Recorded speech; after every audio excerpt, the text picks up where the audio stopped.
Caleb was wearing the shirt right side in.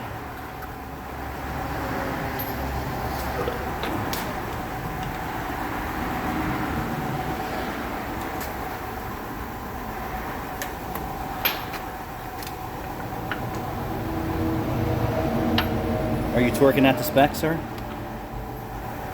Shut up.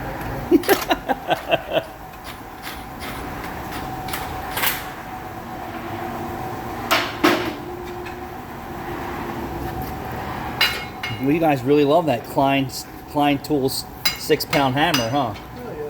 Makes life 10 times easier.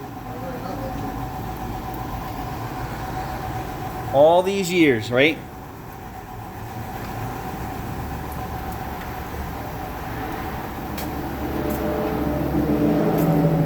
Waiting for approval for some differentials and transfer case services. Here for an oil change, advising maintenance that's required. Maintenance that's due. Here playing games with us. Still, let me just show you. Let me get a little camera up on this. The customer just doesn't want to do. This is the car that someone did the starter on. And I would have to say it's probably a mobile mechanic. The average customer is not going to cut the pigtail off and replace the pigtail. And if they did, I'd be shocked.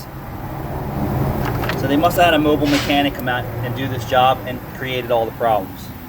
So if you look at the intake valves, I'm going to zoom in. And this is the perfect time to get them before they're a mess.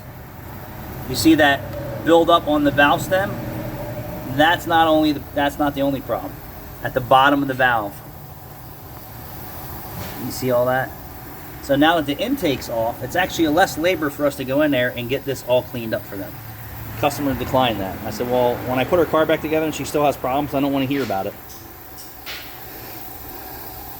So let me show you where I believe the mobile mechanic went wrong. I believe it was a mobile mechanic. There's no way the customer did this job. It's too complex.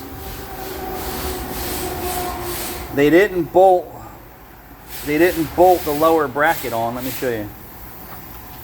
So the support bracket for the bottom of the intake is here.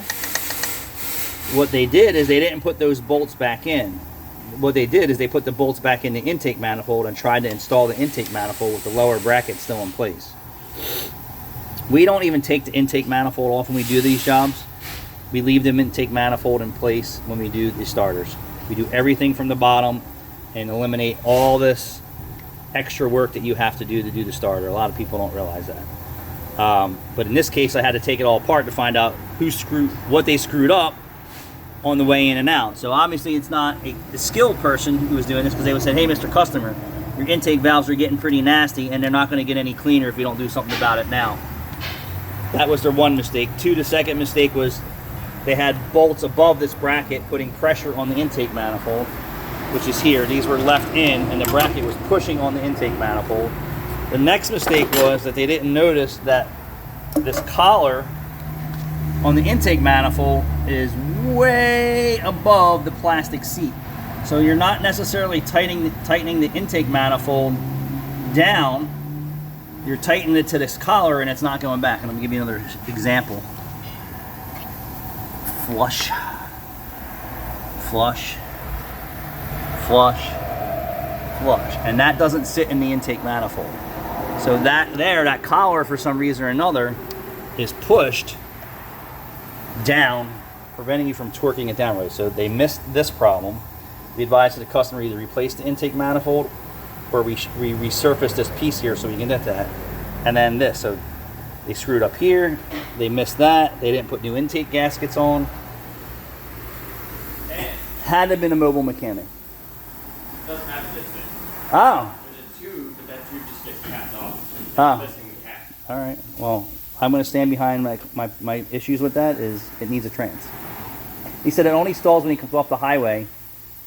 I guess he's speeding it. It might be the turbo locked up. That's what I'm thinking, but there's no codes. So he's saying it didn't do that. It did that before they took the limiter off of it because it had a speed limiter on it. Okay.